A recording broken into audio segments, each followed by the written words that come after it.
새벽에 오신 성도님들 진심으로 환영합니다. 오늘 안개가 참 심한데 오시느라 수고 많으셨습니다. 또 온라인으로 함께 하시는 성도님들 진심으로 환영합니다. 우리 시간에 함께 사도신경으로 우리의 신앙 고백하시면서 주님 앞에 나아가도록 하겠습니다.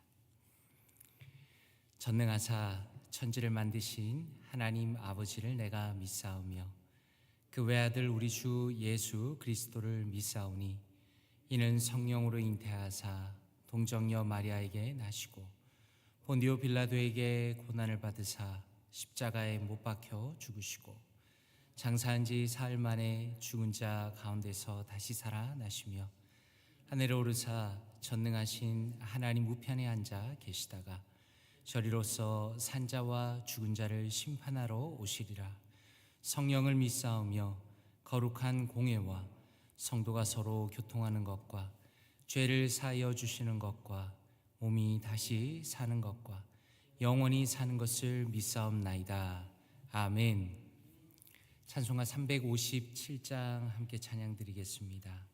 357장 주 믿는 사람 일어나 함께 찬양드립니다.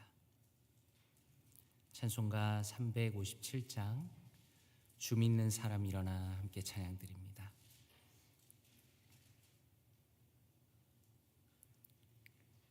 찬송가 357장입니다. 함께 찬양드립니다. 주 믿는 사람 일어나 다 힘을 합하여 이 세상 모든 마귀를 다 쳐서 멸하세. 저 앞에 오는 적군을 다 싸워 이겨라. 주 예수 믿는 힘으로 온 세상이 이기네. 믿음이 이기네. 믿음이 이기네. 주 예수를 믿음이 온 세상이 이기네. 온 인류 마귀 괴율로 큰 죄에 빠지니 진리로 띠를 띠고서 늘 기도드리세. 참 믿고 의지하면서 겁없이 나갈 때 주 예수 믿는 힘으로 온 세상이 이기네. 믿음이 이기네. 믿음이 이기네. 주 예수를 믿음이 온 세상이 이기네. 끝까지 이긴 자에게 흰 옷을 입히고 또 영생 복을 주시니 참 기쁜 일일세. 이 어두운 세상 지나서 저 천성 가도록 주 예수 믿는 힘으로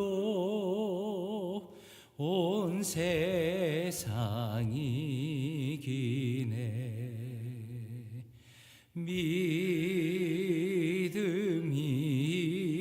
기네 믿음이 기네 주 예수를 믿음이 온 세상이 기네. 아멘. 요한계시록 13장 1절에서 10절입니다. 오늘 함께 보실 말씀은 요한계시록 13장 1절에서 10절 말씀입니다. 요한계시록 13장 1절에서 10절 말씀 함께 합독하도록 하겠습니다. 시작. 내가 보니 바다에서 한 짐승이 나오는데 뿔이 10이요 머리가 7이라. 그 뿔에는 10 왕관이 있고 그 머리들에는 신성모독하는 이름들이 있더라. 내가 본 짐승은 표범과 비슷하고 그 발은 곰의 발 같고 그 입은 사자의 입 같은데 용이 자기의 능력과 보좌와 큰 권세를 그에게 주었더라. 그의 머리 하나가 상하여 죽게 된 것 같더니 그 죽게 되었던 상처가 나음에 온 땅이 놀랍게 여겨 짐승을 따르고 용이 짐승에게 권세를 주므로 용에게 경배하며 짐승에게 경배하여 이르되 누가 이 짐승과 같으냐 누가 능히 이와 더불어 싸우리요 하더라. 또 짐승이 과장되고 신성모독을 말하는 입을 받고 또 42달 동안 일할 권세를 받으니라. 짐승이 입을 벌려 하나님을 향하여 비방하되 그의 이름과 그의 장막 곧 하늘에 사는 자들을 비방하더라. 또 권세를 받아 성도들과 싸워 이기게 되고 각 족속과 백성과 방언과 나라를 다스리는 권세를 받으니 죽임을 당한 어린 양의 생명책에 창세 이후로 이름이 기록되지 못하고 이 땅에 사는 자들은 다 그 짐승에게 경배하리라. 누구든지 귀가 있거든 들을지어다. 사로잡힐 자는 사로잡혀 갈 것이요 칼에 죽을 자는 마땅히 칼에 죽을 것이니 성도들의 인내와 믿음이 여기 있느니라. 아멘. 종종 뉴스에 등장하는 이야기 중에 하나는 가짜 명품에 대한 이야기입니다. 일반인들은 절대로 구분할 수 없을 정도의 가짜 명품이 세상에 참 많이 있다라는 것입니다. 가짜는 언제나 진짜와 비슷할수록 사람들을 더 많이 속일 수 있는 것입니다. 만약에 어떤 상품이 이것은 가짜구나, 싸구려이구나 라는 것을 금방 알아챌 수 있다면 사람들이 속지 않을 것입니다. 그런데 겉으로 보기에는 진짜처럼 보이고 심지어 진짜보다 더 매력적으로 보이는 어떤 것이 있다면 그것이 바로 우리를 속이는 것이고 또 오늘 말씀에서 나오는 적그리스도입니다. 오늘 우리가 읽은 요한계시록 13장에서는 바다에서 올라오는 짐승이라는 것은 단순히 사악한 존재가 아니라 예수 그리스도를 모방하면서 마치 자신이 구원자인 것처럼 가장하는 존재입니다. 이것은 사탄의 도구입니다. 그리고 이것은 모든 목적이 하나님의 영광을 가로채고 하나님의 백성을 미혹하는 것입니다. 오늘의 말씀 1절과 2절에 보면 짐승이 바다에서 올라온다라고 말씀합니다. 여기서 이 짐승은 10뿔과 7머리를 가지고 있습니다. 또 그의 머리에는 신성 모독의 이름들이 쓰여 있다라고 말씀하십니다. 이러한 짐승의 모습은 다니엘 7장에서 나온 네 짐승의 이미지를 결합한 것입니다. 세상의 모든 세속적인 권력을 상징하는 것입니다. 다시 말해서 이 짐승은 단순히 괴물이 아니라 사탄의 힘을 받아서 사람들 위에 군림하면서 거짓된 권력을 권세를 행사하고 있는 것입니다. 특별히 오늘 말씀 3절에 보니까 이렇게 말씀합니다. 죽게 되었던 상처가 나음에 온 땅이 이상히 여겨 짐승을 따르더라 라고 말씀합니다.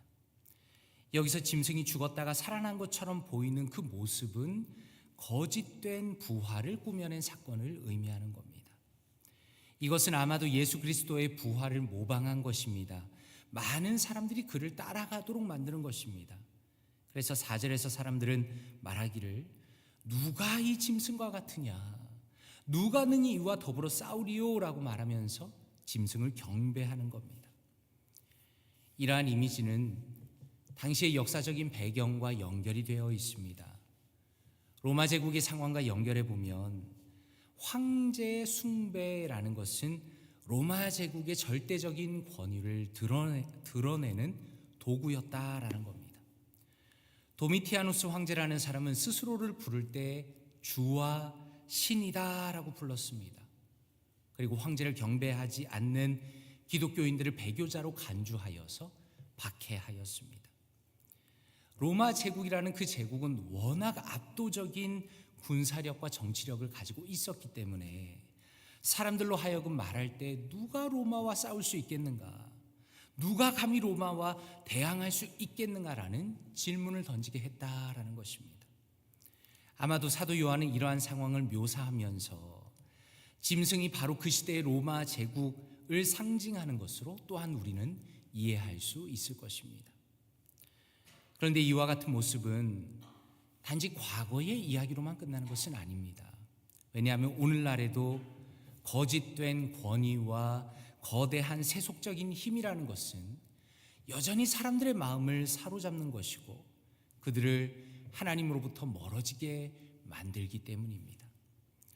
마태복음 24장 11절에서 12절에 보면 예수님께서는 말씀하실 때 거짓 선지자들이 마지막 때에 많은 사람을 미혹하게 할 것이다 라고 이미 경고하셨습니다.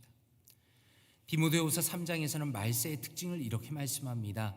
경건의 모양은 있으나 경건의 능력은 부인하니 이 같은 자들에게서 내가 돌아서라 라고 말씀하시는 것입니다. 이렇게 1절에서 4절까지는 적그리스도의 외형과 권위에 대해서 살펴보았다면 5절에서 8절에서는 그의 행위와 영향력을 보여줍니다. 5절에서 짐승에 대해서 말씀하시기를 과장되고 신성모독을 말하는 입을 받고 42달 동안 일할 권세를 받으니 라고 말씀합니다. 이 마지막 때의 짐승이라는 것은 하나님의 이름과 성도들을 모독하면서 자신을 경배하도록 강요하는 것입니다. 특별히 7절에 보니까 또 권세를 받아 성도들과 싸워 이기게 되고 라고 말씀합니다. 여기서 이긴다라는 것은 육체적인 박해를 의미하는 것입니다. 실제로 많은 성도들이 로마 제국의 황제 숭배를 거절하면서 거부한 대가로 목숨을 잃었습니다. 그러나 이 박해라는 것은 영적인 패배가 아니라는 것입니다. 영원한 영적인 패배를 맛보는 것이 아니라 이러한 박해 속에서도 초대교회 성도들은 믿음을 포기하지 않았습니다. 그리고 자신의 순교를 통해서 하나님의 영광을 드러냈다라는 것입니다. 이것은 오늘날 우리에게도 중요한 도전을 줍니다.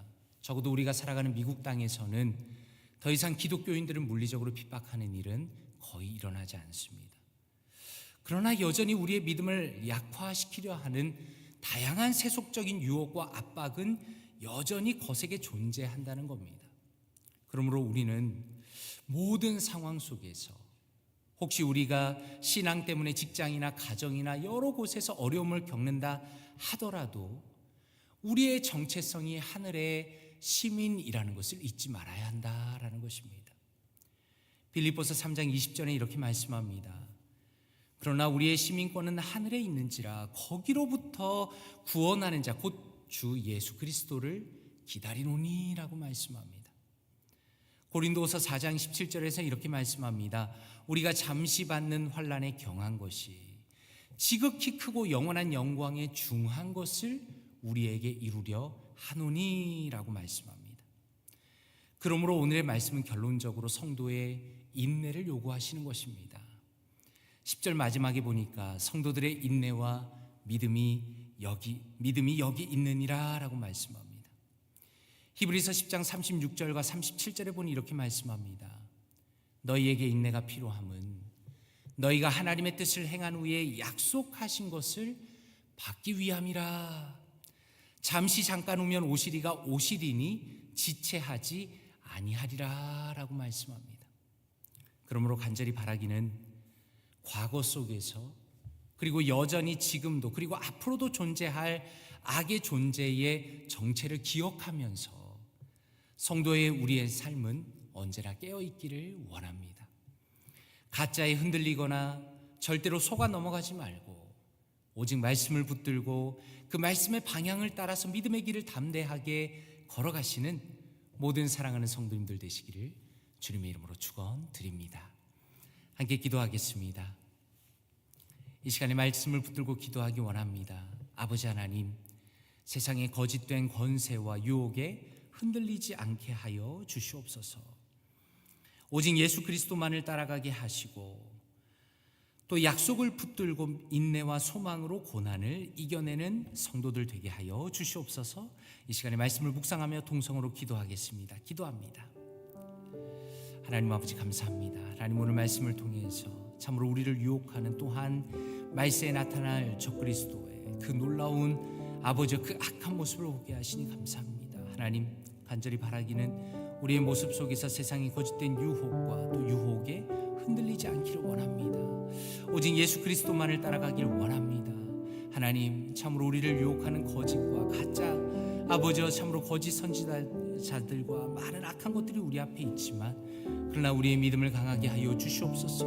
하나님의 약속을 붙드는 자들이 되게 하여 주시옵소서. 예수 그리스도께서 이미 말세를 바라보시며 수많은 거짓 선지자들이 이 땅에 올 것이라고 말씀하신 것을 기억합니다. 하나님 은혜를 더하여 주시옵소서. 하나님 우리가 그 모든 것들을 물리치게 하시고 싸워 이기게 하시고 하나님 유혹에 굴하지 않고 오직 믿음으로 주님 앞에 나아갈 수 있도록 도와주시옵소서. 우리의 심령 가운데 하나님을 의지하는 믿음 주시기 원합니다. 우리의 마음 가운데 오직 하나님의 능력과 하나님의 섭리와 예수 그리스도만을 의지하는 그 믿음을 주시기 원합니다. 하나님 역사하여 주시옵소서. 우리의 심령 가운데 은혜를 주시며 우리의 마음 가운데 힘을 주시며 오직 주님만을 바라보며 소망하며 나아가는 우리가 될 수 있도록 주여 도와주시옵소서. 하나님 함께하여 주시옵소서. 주님의 도우심을 바라보니 하나님 은혜를 더하여 주시옵소서.